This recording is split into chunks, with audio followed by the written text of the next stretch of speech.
Today is May 22nd, 2023. My name is Blair Williams, and I'm here at the Cumberland County Historical Society with Robert Monath. So thank you, Robert or Bob, for coming. And the first question I like to ask is sort of, how did your family first come to the area?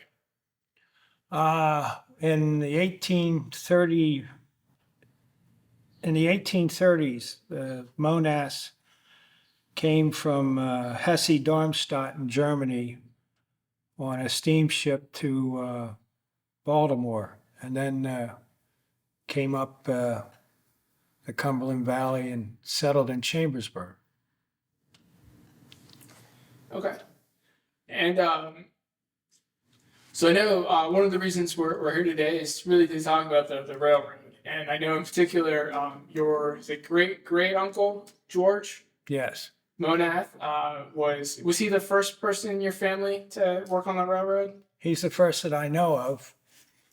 And he hired in 1861 in Chambersburg as a fireman.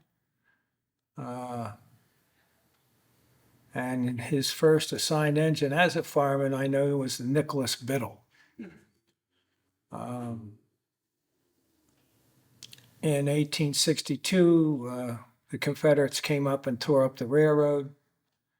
And I don't know where he was working at that point, but I know in 1865 he relocated to Harrisburg. And it says in the articles that he hauled troops back and forth to the battlefields for the Union. He had assigned engines of the Nicholas Biddle, Utility, and the Mountaineer, and the Bridgeport. That's the ones I know of. Now, most of your knowledge of George, is any of that was that passed down to you through family, or was it a lot of research that you uncovered some of these stories? Well, I knew he was an engineer, and I had photos of him at home. With regards to his history, I did the research. Well, yeah, because some of that research you shared with me earlier, and it was kind of interesting because apparently even after the war was done, he was still being shot at. Yeah. Oh, I know one time in Mechanicsburg, he was hauling people back from a convention, and they tried to derail his train in a cut east of Mechanicsburg. And they didn't have air brakes back then, but he didn't get going pretty fast from the station, so he whistled for brakes and he stopped in time to avoid a calamity. Yeah, and he did report of him being shot at times. Now, how different were the engines that he was working on compared to some of the engines that we're familiar with today? Well, he always worked on steam, and in the early days, they were wood burners, and they didn't transition to coal till later in the 19th century.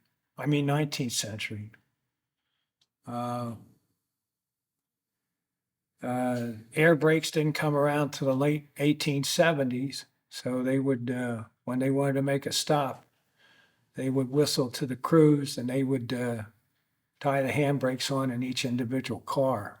Or if it was in freight, they would tie them on the box cars, gondolas, whatever you had, and walk across the top of the train to do it. In winter, it was rough. Yeah. It was very. Well, and then I also know that he was one of the longest serving Cumberland Valley Railroad employees. Wow. In his obituary, it said he only missed one day. Right. That was towards the end of his tenure there. But he also seems to have been relatively important because they put him in charge of hauling goods across the bridge there. Yeah. Susquehanna. Yeah. He was on the number 8 Bridgeport shifter. And what that would do is when he went to work, They would gather the cars together along the Cumberland Valley and then take them over to Harrisburg. And then at Harrisburg, they would make their train up for the return trip and deliver the goods down the valley.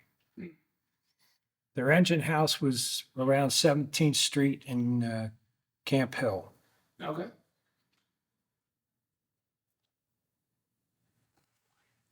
So yeah, so I didn't know. So actually, that was the question. So what did it mean when it said he was in charge of that shifting engine? Is that some what you just described, or was that a different type of?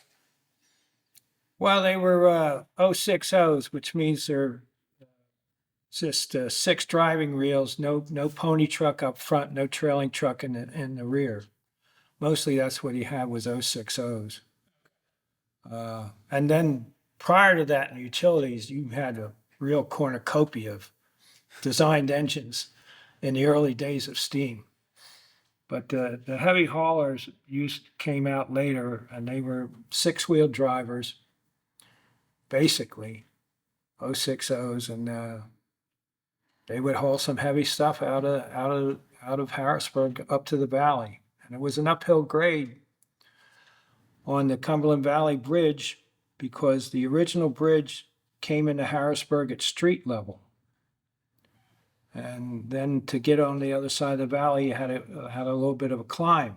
I remember one incident, well, this is after George passed, one of his brakemen who worked the valley shifter would take command of a Northern Central Railway passenger car that originated out of Marysville, would come down the river, and it would shove up to Lemoyne, and he would get on it, and they would drop the car full of people down all the way over to Harrisburg Station, and he'd just be there at the handbrake working the brake.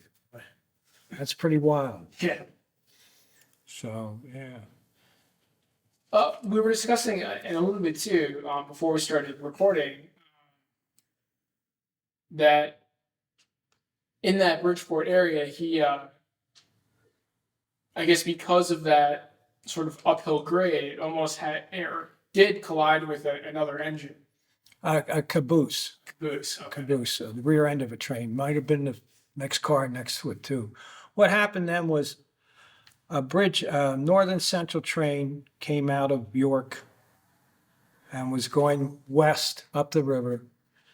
It cleared the tower at Lemoyne, which was then known as Bridgeport, and stopped.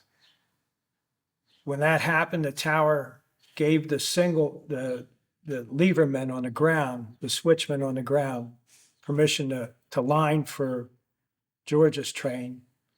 And they put up the white target and given him what was called a high ball, which was a flag or a light at night to proceed. So off he goes, and he's coming along at a pretty good clip because it's downhill. Yeah. And the Northern Central train drifts back onto the right-of-way on his diamond. And so all his crew bails off. He reverses the engine. He pulls a lever, called a reverser, gets the engine going backwards, and rides it in like Casey Jones, and stoved in the engine a little bit, and definitely shook up the guy who was riding the caboose. Yeah. I don't think he could finish the run on the Northern Central train, and then he could back off, and the engine had to go to the shops. Was that? I guess the communication at that point would have been relatively rudimentary in terms of, especially to me, I don't imagine they were communicating directly from the train. That's why they had the visual signals. But was that something that was more common then than it is today? Well, I think you had more accidents back then prior to the implementation of the telegraph and the block signal system, where trains were managed by 1 or 2 mile blocks and controlled the towers with telegraph communication between the towers and the dispatcher. Back then, they operated by the watch. Huh. You had so many minutes to get to here. If you didn't, you had to do this. take the siding or whatever, but it was all done by time. Back in that was the late 1870s. I don't know if the telegraph system was in on the valley yet or not. Quite possible. Yeah. Well, again, I just imagine, yeah. But even if there's at that point there may have been even telegraphs between towers, but not necessarily as a engineer on the actual engine. You didn't have access to that. No, you were governed by signal indication. Yeah. Yeah. If you got the signal at the tower, you went. If you didn't get the signal, you didn't go. Yeah. Now, how many people would have been working on an engine or a complete train at that point? Say a freight train, I would think you could have an engineer, a fireman, and back in those days, I don't know when the differentiation became between conductor and brakeman, but I know early on they were all called conductors, and you could have one head conductor and then seven other conductors. And their job would be to tie the brakes on. Yeah. When they whistled for brakes, when the engineer whistled for brakes, and when he whistled for the release of two. Yeah. Yeah, so they would either be in the caboose or near the engine, and when the time came to put the brakes on, he'd whistle. They'd go over the top from the engine and come over the top from the caboose and start winding the stem winders, they called them. They were on long stems. Then air brakes came in the 1870s with George Westinghouse. And originally, some of you would have air brakes on maybe a couple of cars behind the engine, and the rest would be you'd have to wind them on if need be. So George is kind of the first known relative of yours that is working on the railroad. Right. And you said he's a great uncle. Right. So did his brother end up also working on the railroad, or? His brother, which would have been my great-great-grandfather, Samuel, was associated with the railroad as a contractor. Okay. He built, well, let me give you a little history on him. At 15, he was 15 when Chambersburg was torched by Jubal Early. And he ran away from home and joined the cavalry out at Camp Curtin across the Susquehanna. Yep. Then he went up to boot camp and training for just a little bit in Scranton, and then was down to was with the Company L, the 21st Pennsylvania. Went down to Virginia and was in the campaigns around Petersburg, and was in the battle of Petersburg. Well, first, Petersburg, then Five Forks, Sailor's Creek, and he ended up at where they had to surrender at the courthouse, Appomattox, and also Appomattox Station. He was involved in that skirmish or battle at Appomattox Station, which seized the Confederates' supplies in their boxcars. Kind of tied a knot there. And after that, he came back to Chambersburg, apprenticed with a company, two names that I forget, and then ended up being the major contractor for rebuilding the residences at Chambersburg, because that money didn't show up for quite a while for the people to get their homes rebuilt. And his connection with the railroad was he built the station at Kernstown. Okay. He built that. Yeah. Whether he ever worked for the railroad or not, I don't know. Prior to that. And then he had children who ended Yeah, your great grandfather then? My great grandfather was hired on the Cumberland Valley as a carpenter, and I don't know if he ended up being a foreman there or not, but he transferred to Enola when Enola was built in the early 1900s. And he was a supervisor at the supervisor foreman at the planing mill, and also a he ended up being a supervisor at Lucknow, which was a yard just west of Harrisburg. And in 1914, while he's getting ready to get on a trolley, it jumped the tracks near his home on Hummel Avenue in Lemoyne. And he lost his foot because he got pinned between the train and a light post. So the railroad took care of him in that. And they gave him a desk job, which would be a car inspector foreman. He would just sit at the desk and send all the car inspectors out to the trains that came in. Yeah. That's where he retired. My Well, before we get into your yeah, what was his name? John. John Monath. Yes, sir. Okay. And your grandfather? Robert Monath. Okay. And he was a machinist on the Cumberland Valley and also transferred to a machinist at the Pennsylvania Railroad shops at Enola and Harrisburg. And he was struck by a piece of metal when he was working on a lathe in 1948, and he lived for a day or so. And that was Robert. My father, Donald, was hired as a block operator, and a block operator is a guy that worked towers. Okay. That's the Pensie's nomenclature. And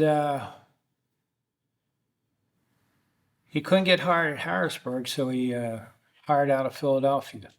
And so I was born down in Philadelphia, and he spent a number of years as a passenger conductor around the Philadelphia area and Morrisville, Trenton, Yardley. I think we lived in Yardley for a bit. And then moved back to Lemoyne. And that's where he ended his career as a passenger conductor at Lemoyne because he could hold positions up here. Well, I guess what were the specifics involved with being a passenger conductor in terms of, because I'm imagining it was the terminology might be this similar to what it would have been in George Monath's time in terms of, the conductors that were during the brakes. Oh yeah, well, I'm imagining a passenger conductor was a little bit different. Passenger conductor train car still had handbrakes. When you're going to leave them sit, you would still tie them on. Okay. But he would lift tickets and he'd make cash reports and manage the crew. He was in charge of the train. Okay. And I remember one time when I was a kid, I used to ride with my dad every once in a while. He'd take me along. And I was riding one time with him on a train from Camden to Trenton, New Jersey. Yep. And the train was known as a doodlebug, which was a gas electric single car engine with a coach and maybe a baggage. I don't recall. But it's a single car, gas electric. I don't know if it's gas electric or just straight gas. But as we're going back to Trenton, he said, go up and see the engineer. So I went up and saw the engineer, and I told him who I was. He said, here, sit on my lap. And he put me on his lap and put my hands on the throttle and the brake. And I'm going through Burlington, New Jersey at 60 miles an hour. Yeah. And you're going right through the center of the town. It's right through the center of the town. You're raised a little bit, but you're going right through the center of the town. We did not use a horn or maybe a bell on, And we're just going all by all these roads at 60 miles an hour. I'm thinking to myself, I could get into this. So your father knew what he was doing. Yeah, yeah. He had me on trains. I went to New York with him. I went on a ride with him into Manhattan. And he took me up to the fourth floor where they had a big cafeteria style for all the passenger men. And they had a bowling alley up there. I remember there being a bowling alley up on the fourth floor of Penn Station in Manhattan. Yeah, that was a nice station. Sorry to see it go. Yeah.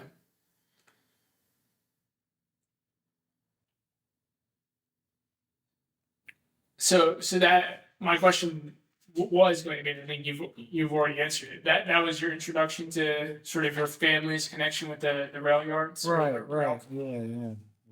That was. It's pretty neat. Did your father or grandfather or any other relatives talk to you about their experiences on the Oh, yeah. Sure. My dad told me a couple good ones.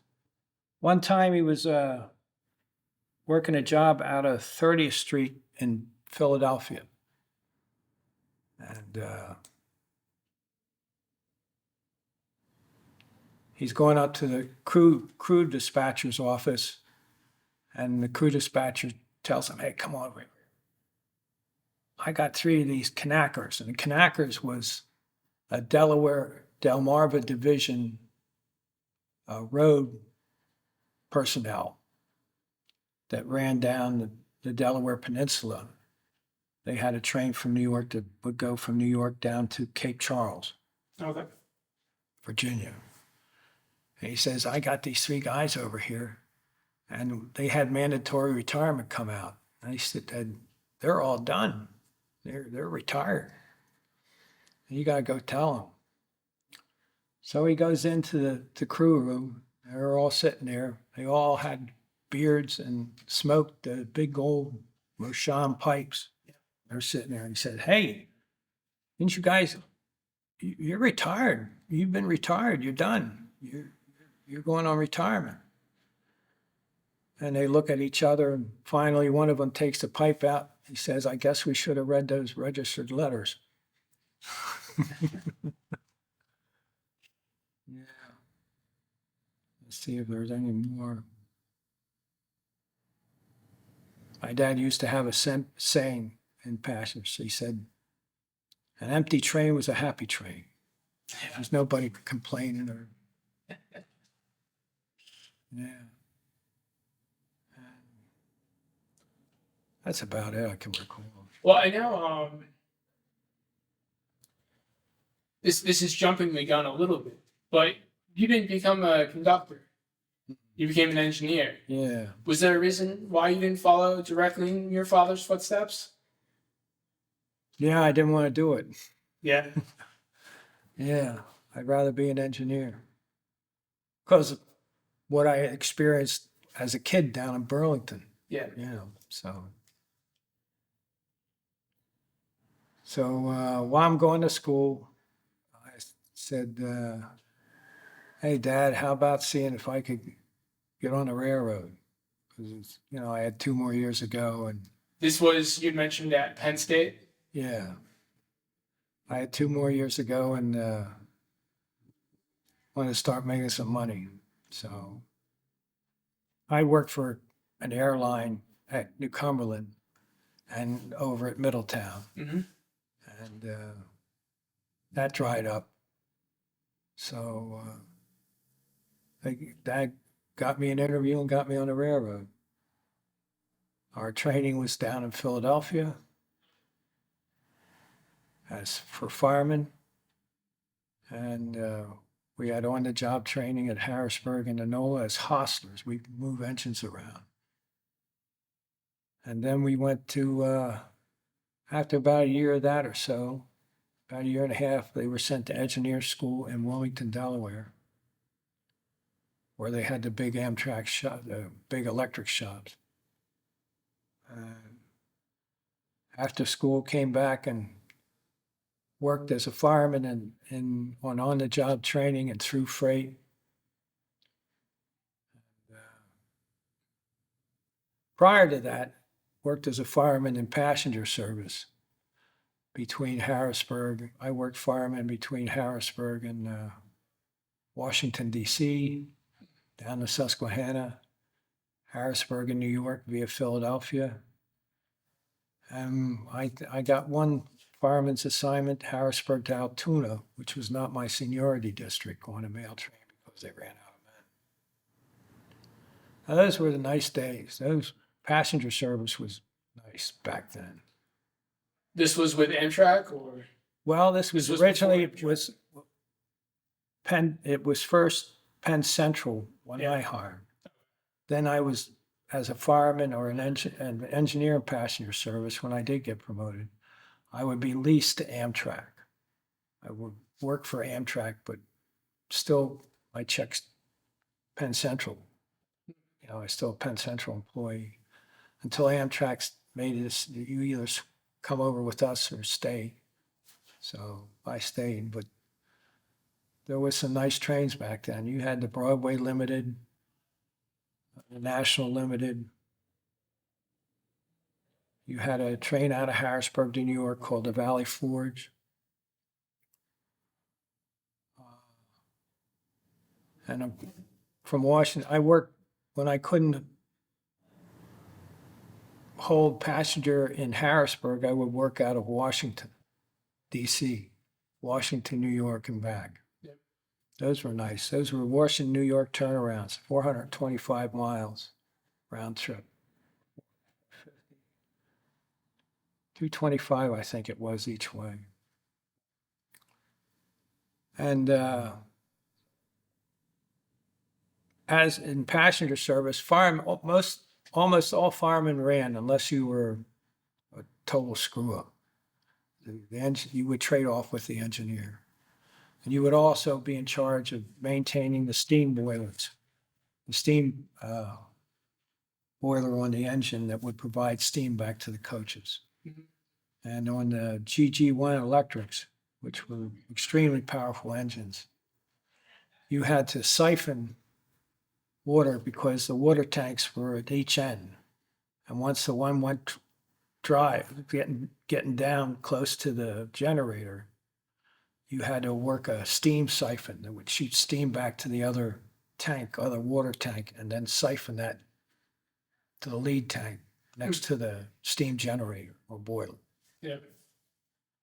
That was your job. A couple of times they put two engines on us because the lead engine steam generator was faulty. And so you had to, when you would make a station stop at Philadelphia, say, you would go back to the second unit and fire up the siphon because you already had the steam generator working back there and because the lead unit was down. And then at Trenton or something, you would cut it off because you had filled the tanks because you could see the water overflow coming out. Yeah. And that would take you into New York. And running in New York into Manhattan, that was probably the easiest station to stop a large passenger train. And I'll tell you why. After you left Newark, you could get it up to 60, but then you had the portal movable drawbridge, which was east of the Bergen tunnels. You had to slow down to 30 miles an hour. So you get the train down to 30, and once you cleared portal draw, you work it almost back up to 60. By that time, you'd be hitting the Bergen tunnels, and the Bergen tunnels are like this to the station, because Yeah. you're going on the Hudson. And you would come into the tunnel, and once you got it up to 60, you would put 10 pounds of air, reduce the brakes by 10 pounds of air, and that would just sting the cars up, stretch them out, sting them up. And you could slowly, as you're going through the tunnel, back down on the throttle. And then when you got up to the top end of the tunnel, you would just release the brake and you'd be down to 10 miles an hour to navigate into the station. Yeah. The one thing about the station there is humongous, but you have Amtrak above in their structures, but down below, that was all Pennsylvania Railroad. And they had two what they call gooseneck signals that governed entrance to the to the passenger yard station. And they were curved, and you had the lights on the outside. And it was, to me, it was a really beautiful display of Art Deco Yeah. in an industrial Art Deco design. What kind of experience? Oh yeah, one time we were coming in, and we got into the Bergen tunnels on a passenger train. I think it was out of Washington, and all the signals, they were a mile apart. All the signals went red, so you just stopped it. And the engineer said, "Hey, you gotta get on that catwalk alongside and get on one of those call boxes and find out what's going on." So I'm walking down this thing, and it's narrow, and the wind is blowing through, because I guess there's some sort of venting going on there, but it was windy. And I went to the call box, and the call box was a square thing, and it was the original call box from 1910. Two Edison type. One was labeled speaker, Yeah. and one was labeled mic. So you had to take them off, put one like this and one like this, and you're talking to A tower, which is up at the station. And it surprised me that it came through clear as a bell. Clear as a bell from 1910 equipment. And what year was this approximately? I'd say 75, 76, clear as a bell.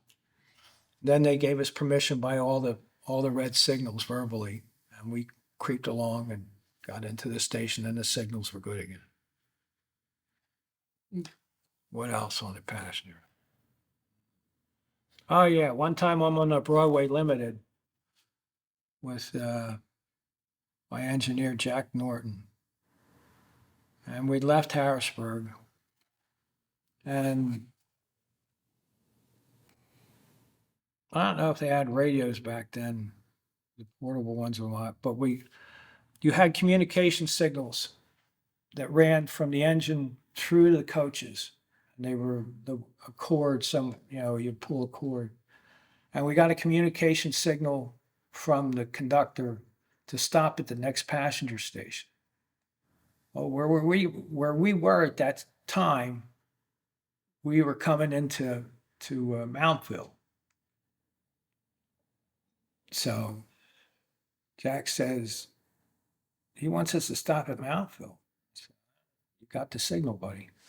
So here's a Broadway Limited with 24 coaches, 2 GG1s, rolling into a stop at Mountville. And we look back, he looks back out the window, and the conductor is gone. Which means keep going. He meant us to stop at Lancaster. But here we are rolling into Mountville, Low Mountville, to Broadway. And when we got done at New York, we put the engine away and came back to the station. He says, "Well, you told us to stop." And he goes, "You know what I meant." He said, No. Yeah. Yeah, Smiley was his name. George Smiley, the conductor. Did you ever work on the same train as your father? Yes, I did. I worked a mail train with my dad. My dad was, I think he was brakeman on that assignment. And worked the mails from Harrisburg. We would deadhead down, and then deadhead means you would take a passenger train down because they did not have a connecting train for you to come west with. So we would deadhead down to New York and take the mail train and then bring it to Harrisburg. Yeah. I worked with him a couple times. Were you a fireman at that point, or were you an engineer? At that point, I was a fireman. I was not the engineer yet. I got to work engineer and passenger A couple times. When they ran short of people, I operated what they called a multiple unit MUs that were silver liners out of Harrisburg to Philadelphia and back. Worked them. And one time, I worked, they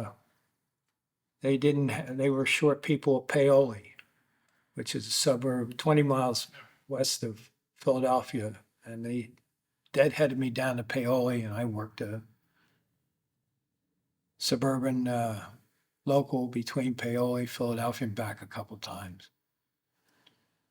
And then I also worked in passenger. I worked the National Limited's Washington connection, which went out of, they would cut it off at Harrisburg, that section, put another engine on, and I would go down to Susquehanna to DC and then come back. Did that. So you mentioned that you made a choice to stay with Penn Railroad. Stay with the Penn Central or Conrail or whatever it was back then, you know. So was that pretty much the end of your passenger Yeah, service? yeah. And then it was pretty much just freight from that point? Yeah. I got all over on freight too. Let's see. When Conrail came into being, they merged rosters of all the separate railroads: Reading, Lehigh Valley, C&J, Penn Central, probably a couple more in there. New Haven, I guess. I'm not sure about that. But anyhow, yeah, I got to work. Let's see. I worked a lot of freight out of Enola and Harrisburg.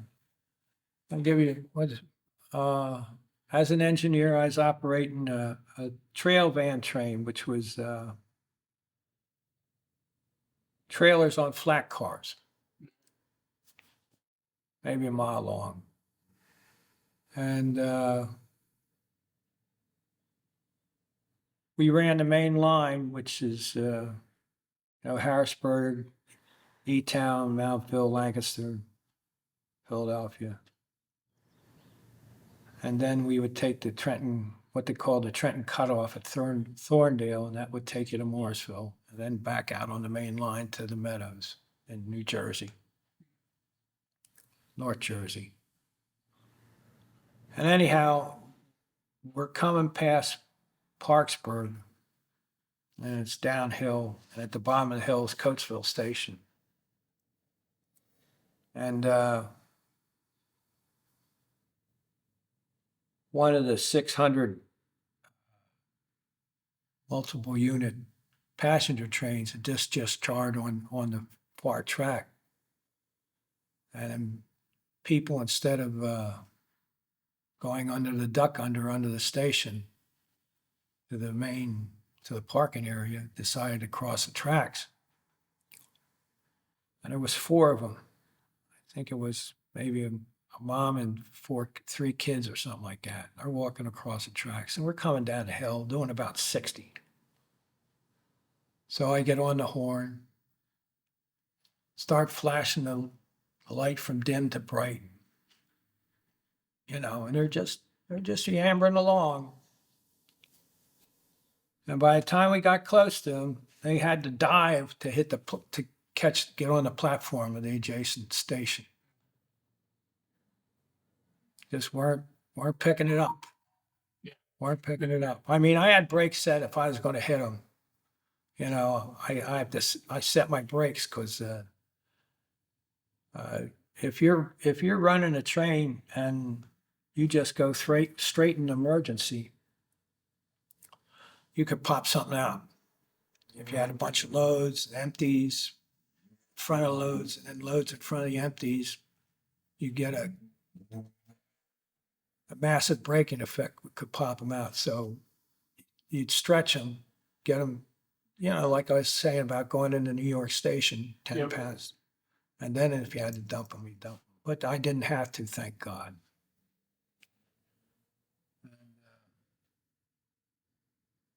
Yeah, that was one of them. Also got to run when I got married, my wife answered me, "Where do you want to live?" And I said, "Give me a map." So I wanted, wherever there was a place I could work out of, I would draw a line. And so I moved into Lancaster County. I stayed in Lancaster because I could make Harrisburg, I could make Enola, I could make Wilmington, I could make Allentown, Reading. Yeah. Got to work, let's see, the long hauls. Allentown, Corning, New York, up to Lehigh Valley. That was gorgeous when the leaves turned. That was gorgeous. Was that all about the glass? All I know is I don't know I forget what we were hauling. Whether it was stuff to make glass, or whatever. But yeah, you went up to Corning, then you went up to Lehigh Valley, and they told you if you have trouble with your train when you're going up the Lehigh Valley Gorge, do not get out and walk. Call us and somebody will come in a vehicle, because you would hit animals and stuff that were running along the tracks now and then. And that was like horn-hearted for bears. So yeah, I seen a couple of bears walking along the right of way.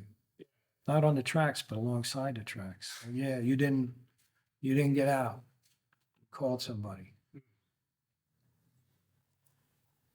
This might be a very just straightforward or obvious answer, or I don't know. But was there a big difference between working passenger service as a fireman and engineer versus freight?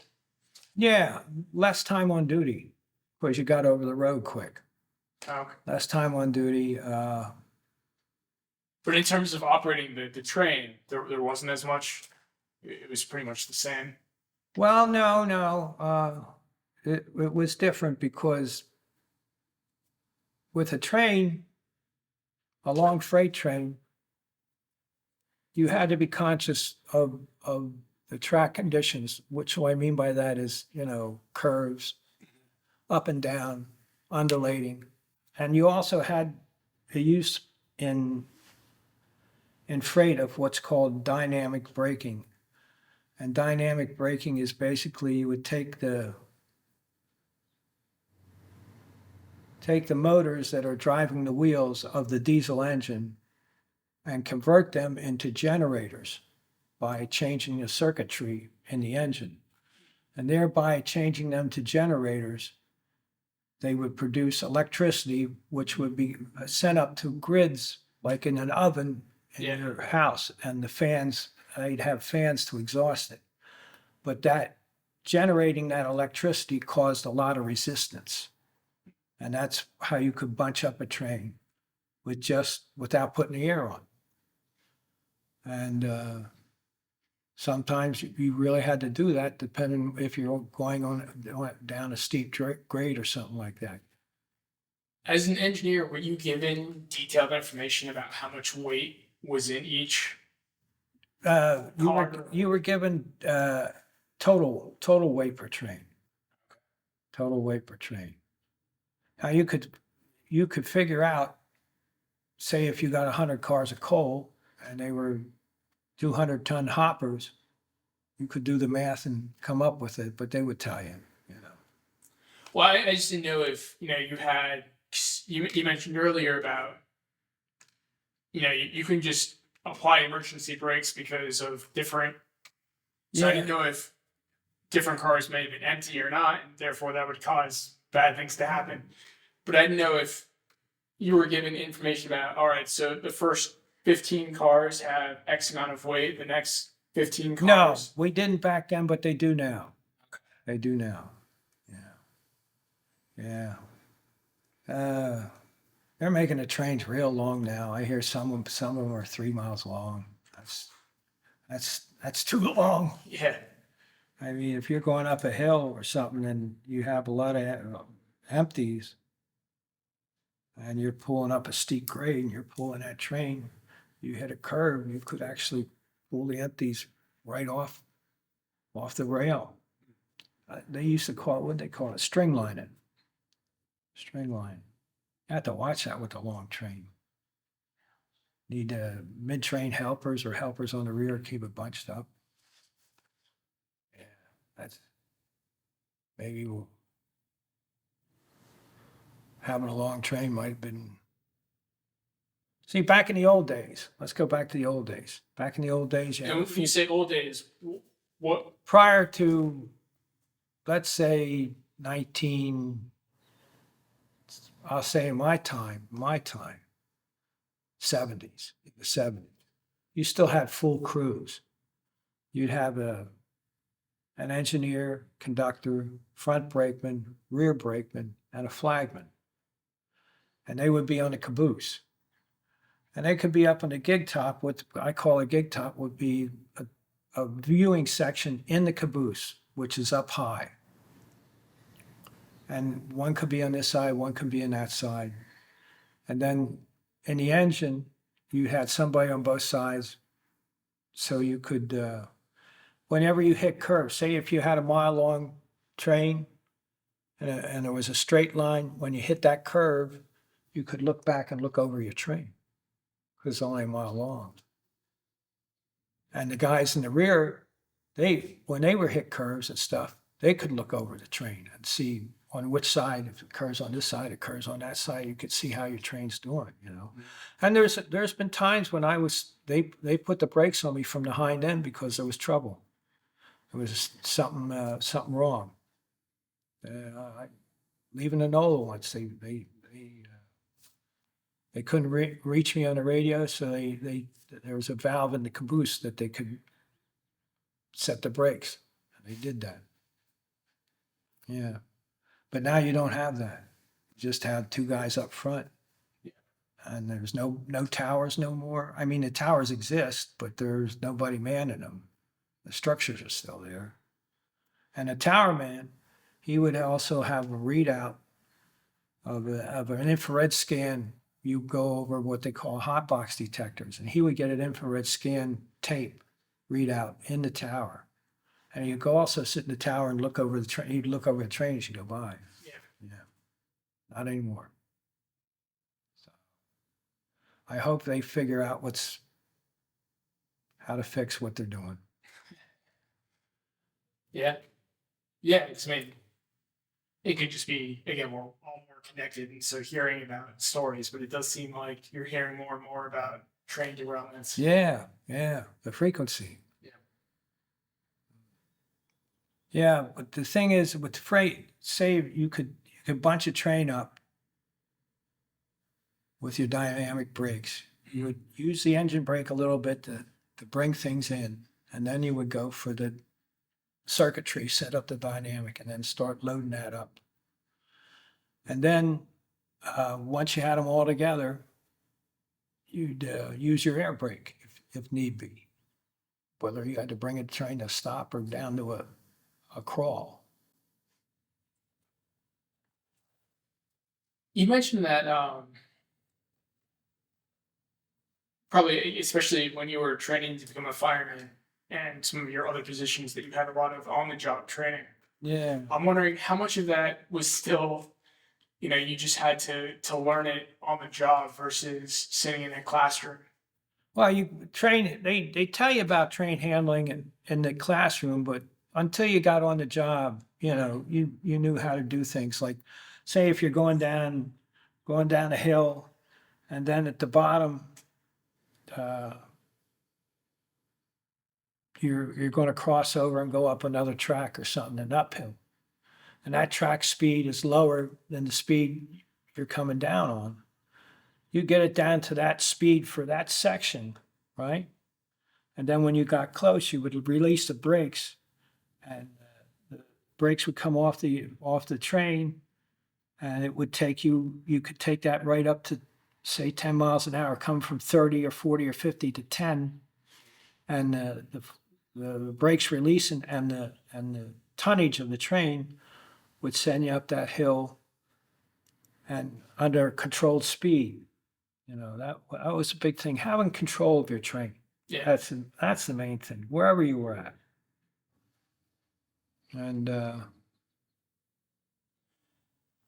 how much being an engineer was, I imagine this might have been the case more with the passenger side a little bit, but like you kind of just knew that, when you were rolling into a station for a stop that, you kind of had like, set rules. I should be at 60 miles an hour, then 50, and then Yeah, well, versus like sort of by feel with the freight almost, where it's like, you kind of feel what the yeah, train is doing.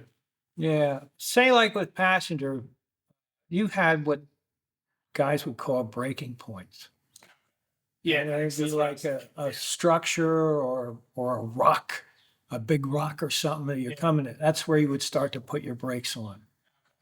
In passenger freight, again, it would depend on what, if you're coming into a yard or something, where you would start your braking as opposed to what you were hauling. It was, handling as opposed to what's in your train. If you had heavy, you would do it earlier. If it wasn't heavy, you'd do it later. You were describing, especially going to, you know, Penn Station, where it seemed like it was very much. That was the easiest station to you stop. knew exactly Yeah, what you yeah, were doing at yeah. each point. Yeah, that was the easiest. Did you find that again with some of those breaking points that doing those same runs over and over was helpful, or did you like to mix it up? Well, I would say it all depended on the train. Say like with passenger, it was pretty standard. With freight, against it differs. Like I remember one time in the middle of winter, we had a train of high value cars for box cars for Philadelphia. And they were such high value, they didn't run us down the Susquehanna and up what they called the low grade. They ran a straight main line. And it was freezing, wind blowing. And coming into Lancaster, and the distance signal to Lancaster Tower, which was called Cork back then, was approach, which means approach the next signal, prepare to stop, not exceeding 30 miles an hour. So, okay, we got the approach, and I'm putting the brakes on, and not much is happening. Not much is happening. Not much is still happening. Yeah. An emergency. It's because the snow had built up on the wheels and it was a light train. It reduced the amount of friction that would be generated to stop the train. And I put an emergency, and we came to a stop, and I'm looking at the signal where you are. We were sitting. That's how close we were. Yeah. You get stuck with the hard going. Yeah. She was. When did you finally retire? 2010. Was that still with Conrail? Yeah, no, that would have been with Norfolk Southern. Norfolk Southern, okay. Norfolk Southern took over in, I think it was 99, something like that. What were the big changes, or were there any big changes sort of over the course of maybe those final 10 years or so? I guess maybe starting with when Norfolk Southern took over from Conrail. Well, they had their system of operating, and basically with train handling, it was still the same, Management was a little stricter, They had their policy of reinforcement of operating rules and stuff was negative reinforcement. If you did bad, you're going to get spanked. Sure. And whereas Conrail, with regard to safety rules and everything, was more positive reinforcement. Different management styles, basically. So, but you still operated the trains. You still went from point A to point B. And now they have what they call it precision scheduled railroading, I think is the new operating trend. We'll see how that goes. I am blanking on the name of the technology. Is it like PCR or something? Precision PSR, precision scheduled railroading. No. This is in regards to, I think, What are we the talking? the actual lines themselves or something about like braking. Is that Oh, are you talking about a car, a train, or maybe you see? something? I just remember it seemed like there was a big debate a few years ago about installing this. Oh, positive train control. Yeah. Was that? I'm assuming that was a lot more post 2010 then. Yeah, that wasn't around when I said goodbye. Alright. Yeah. I guess that's good, but if you're gonna stop a train from a satellite, know where that train is and how its makeup is, and don't put it in a hole if you're gonna pop something out. Yeah. Yeah. That's any safety improvement's good as long as you know how to use it properly. Yeah. So I guess again I'm just not super familiar with the Nomenclature. yeah. Well, not only that, but how much of the technology changed over the course of your career. As in, From operating the train, I would say technology did change because they took the cabooses off and put on a radio transmitting, I even forget the name of that, flashing red indicator or something like that. It's the box that goes on the rear of the train. It has a radio transmission. You can, which is it does have a good point because when you used to put a train in emergency, it would have to travel all the way from the front to the back. That would take some seconds. But now with this box on the rear, you can put an emergency on the front and initiate it on the rear at the same time with the push of a button. It comes up from the rear and goes back from the front. Yeah. Emergency application. And it also tells you how much air is in the brake pipe, which controls the brakes on the car. Let me explain how that works. You have on the engine, you have air compressors. They charge up what's called a brake pipe, which is a connection that runs between every car, and it's a portable connection between each car. And in that charges up tanks on each car, puts the air in. Each car has X amount of air. And that goes all the way back to the rear of the train. When you're putting the brakes on, you actually make a leak. You have a controlled leak. Say you take it down 10 pounds. And when you take that down 10 pounds, each car reads that reduction in its machinery and then puts the brake on each car. When you put a train in emergency, you remove the air from that, and that dumps all the air that's staying in the cars down to the brakes. So when you can do it from back to front and front to back at the same time, that reduces buffeting forces within the train. So that's a good point. Also, it tells you how much air is in the last car. So if you got a bad leak or something, you could see that that's showing up because a bad leak can put the brakes on. well, yeah. I guess if by applying brakes you're causing a leak, then just a leak in general would also. Yeah, a leak, say like a hose or something Yeah. is frayed or whatever, and then air's coming out. Yeah. So that was impossible to control the brakes from the rear when there was a caboose there.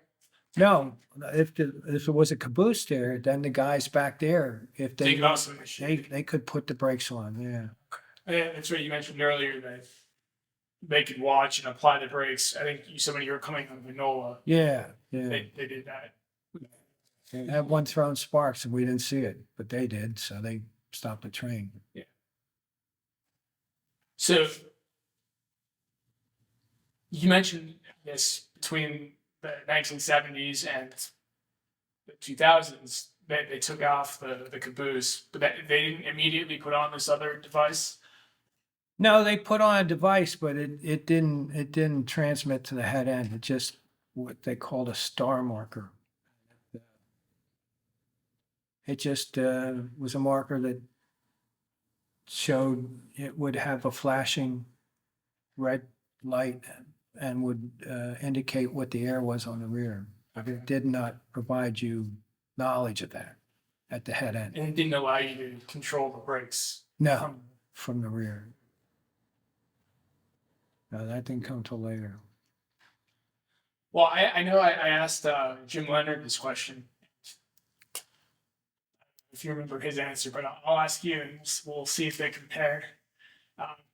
What would you say to someone who's thinking about getting into the railroad industry? I would say it's a good paying job, you know. I mean, the demands are heavy because you could be away from home a lot. I mean, you have to be able to realize that, you know, if you're in freight, you could go from, say, Harrisburg to Pittsburgh on the other side of the river. And we would take rest at a hotel there near Conway, Pennsylvania, where the big yard was. Swickley, I believe, is where they stay. And then you would come back when your train was ready to come back, whatever you were assigned to. So you'll be away from home a lot. Now, starting out, you'd probably be working around the yards and stuff till they get you ready for be an engineer. They hire them all as brakemen now, or conductors, brakemen, conductors, and then they weren't hired directly as firemen like I was back in my day. Then they promote them to engineers from that craft. So it is demanding, but it is financially good. How technology in the future will change that, I don't know. But it could. It could be radical, the change. I mean, there's some little lines, say, that run in a continuous loop from, say, a quarry to a mine to a processing place, and they have a train, and it's all done without anybody on it. But having eyes on up front, I think, is still necessary, regardless of what technology brings. Especially in this stage of age, what's going to happen with this artificial intelligence? Could bad people get involved with that and do things that would not be good for railroading? Yeah, that worries me. That worries me big time. What artificial intelligence could come up with. You know, they could get somebody's voice, imitate it, you know, make a program that sounds just like them, and they could say, "Hey, do this or do that" to you know, somebody down the line, and that's not what it should be. Yeah. That's scary. That's really scary.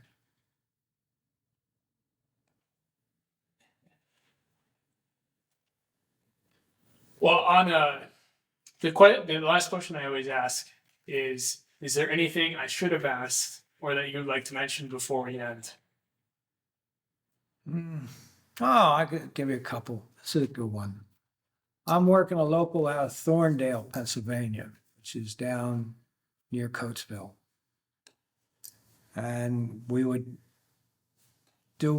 interchange with the short line. It used to be the Reading at Coatesville. The Reading ran from Birdsboro south to Wilmington. And there's big Lucan steel mill used to be there. I think it's a foreign outfit now. But they had a real steep grade from Coatesville on the main down to the connecting, the interchange track. On the Reading, I'll say for now, whatever it is called, the short line. Anyhow, we would bring cars and take them down, set them on the interchange track, and then pick up what's coming back. A lot of steel products, heavy steel products, and then shove up this steep hill to Coatesville Station. So we're shoving up the hill. I had a full crew back then and a caboose. And the rear brakeman, let's just call him Joe. We're shoving back up and we're communicating by radio. So you give so many car lengths, Okay, Joe, coming back.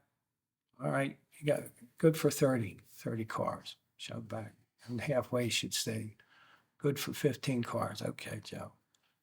Then we're shoving back. And we're starting to get close to the main line. At the main line, there's a split rail, which you would, if you went through the split rail, you go in the ground because it's split. It's a break in the rail. And you have to throw a switch to make it normal. And so I said, hey, Joe, how about a report? And he goes, well, the sky is blue and the leaves are starting to turn and stop. Put it in the hole. I said, I hope he didn't get us through that split rail. And after about a minute or something, we hear, okay, back 2 cars. Yeah, stop. What else? What else happened down there? Oh yeah, one time we were there, and we're just jiving with the tower, and we had to tie up because we were out of time. So we tied up on the hill, put all the brakes, handbrakes on, chocks under the track, under the wheels. They said, hey, we're going to be done here at on the not the interchange, but the connecting track. How about calling us a cab? The tower comes back. Okay, you're a cab. I said, hey, come on, I want to go get some Chinese. Maybe I'm going to get some Chinese. Maybe I'll get some flaming Peking duck. And he says, and then he comes back, he says, oh, so you want to get a Chinese firecracker? Little joke. What else in Thorndale? Lancaster was a fun place to work. That was like a cast out of Hollywood. Oh man, you had characters there. Jeez, Reading was nice too.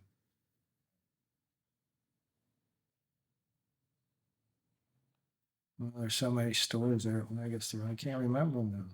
Well, while you were talking, I did think of 2 more questions. Was there a lot of communication between the crew? You said you were driving with the tower. Was there a lot? Did you do that also, radio back and forth with the caboose and Sure. Yeah. Mostly, before you got going and while you were, when you were running, there wasn't that much because you were focused on getting down the road. And there's another one. I'm down on a Jersey from Harrisburg to North Jersey. I forget what the symbol of the train was. But we went down Harrisburg down and through Coatesville. And at Thorndale, we hit take what they call the P&T, the Philadelphia and Thorndale branch. It was a single track railroad that connected with the Trenton Cutoff. So we go up to P&T and out on the Trenton Cutoff, which would take us to Morrisville. And somewhere along the line, we got a notice that we had to cross over and go on the adjacent track, which was called against the current because it wasn't signaled the way we were going. It was signaled the opposite way. So we got written orders and all that to operate, and they gave us a clear block, which would mean no opposing trains will be in your area from X to Y. So we open up the switches and cross over to the other track and try to get a hold of the hind end to tell them to close up the track so we keep going, and couldn't raise them. So I had to get the train going a little bit, stop it, let it come in. Had to do that about 3 times before I shook him awake. Said, "What's the matter? Close the switch." And sometimes they have those cabooses, and they're I forget if they're coal or oil fired back then, but then they would get super warm in there. And that could get you. Yeah. out. So I had to shake them awake with a 1.5-mile train. You mentioned going through New Jersey. Did you ever get a chance to, as an engineer, go through Burlington? Oh, Burlington. Oh, no, not on that was on the other side of the river. Well, no. What I was asking, but as an engineer, did you ever get the chance to go through the city of Burlington? Because you mentioned that was sort of your first. Yeah, no, I did not. That No. was, no big freights back then over that way. Yeah, that was a secondary track. That wasn't any mine. Okay. So you never got the chance to relive that childhood experience? No, I never got that chance. Well, the other original question that came to me while you were talking about Thorn down there was sort of you mentioned that you were sometimes out of Enola. I'm just wondering if you could sort of talk about what that railroad or rail yard was like. Oh, Enola was massive. Yeah. Yeah, they had 2 humps, an east and a westbound hump, a bunch of classification tracks, and then a series of departure tracks. And when I first hired, I can remember the old boys telling me they would get 1,000 cars over a hump a shift. And back then they had for the departure tracks, they had different colored lights. And you would pull down the departure track, they'd stop you with that light, where it was a purple light for track X or a yellow light for Y or whatever. And then they would give you a backup signal, which would be 3 blinks of that light. And you back your train up to make a coupling. And then just before the coupling, they give you a steady light to stay on. It means you're going to couple soon. And then once you coupled, the light would go out. You'd feel it. You'd feel against. Yeah, and that's how they did it originally. Then they started using the radios. They went to radios. Yeah, Enola was a massive yard. You had all kind of electrics. You had GG1, E44, and before my time, they had the P5As. And electric engines were very powerful. Nothing had the power like a GG1, because the one thing about a GG1 is that you had 6 driving wheels, but on each wheel there was 2 motors, 2 traction motors, on a V-shaped connection to the wheel. So you had 12 traction motors. I remember one time I'm a fireman, and I need a ride back to Baltimore to get my car from Washington. And I got on the engine with a crew out of New York. And this train was from the south, came out of the south, and it was all what they call D stops.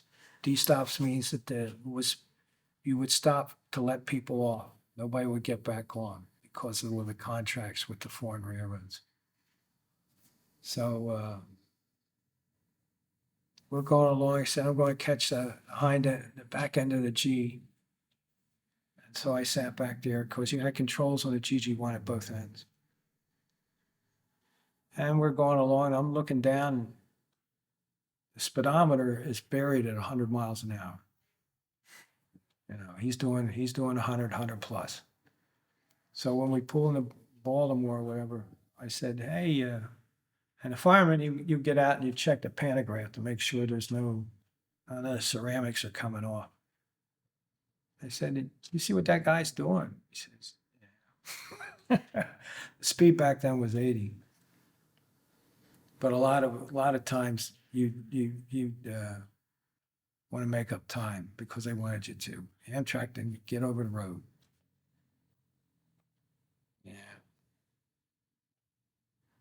Yeah, the GG1s, the E44s were very powerful too, but they were not articulated. The GG1s were articulated, means that you had three wheels, the power wheels, then you had 4 pony trucks up front and 4 in the rear. But in between those two, they were separate, but connected with a pin to each unit. So coming through an interlocking or stuff, and it would really do better than something that was rigid frame. Yeah. They would, if you could get a lot of sway. That's why some of the engines didn't make it that the Amtrak got after the Gs, the E60, they were too much lateral sway. So they didn't last long. These new ones, though, are pretty good. E33s, they were off with foreign railroad, and they were electrics, and they had good power at the low end, a lot of power, but they didn't have much top end. You know, getting over 50 was tough on them. It's not 100. Yeah.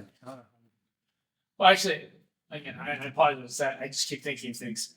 So you're wearing a Brotherhood of Engineer hat. What was it like being part of that particular union? Well, I think it was, I enjoyed being part of that union. It was a good organization. I mean, they fought a lot for what we could have, you know. And it still is. Still is a good organization. I mean, without unions, well, you wouldn't be getting treated too well on the railroad these days.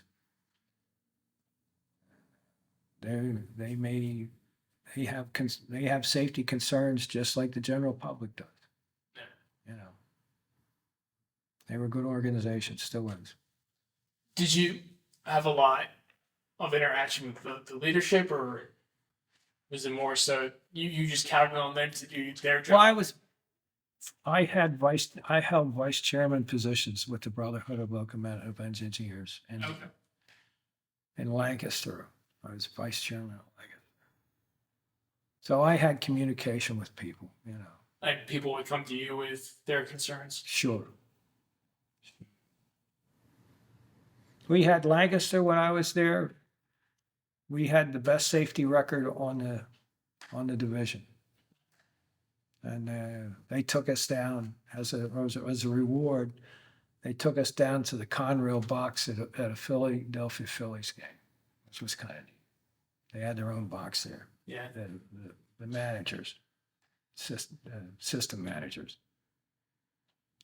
So they, like I say, that was positive reinforcement of safety. Yeah. Being nice. People did good. Well, that's all I had. So unless you have anything else. No, that's it. Well, again, thanks so much, Bob, for coming out today and speaking with me about sort of your family's history with the railroad as well as yours. So I really appreciate it. All right.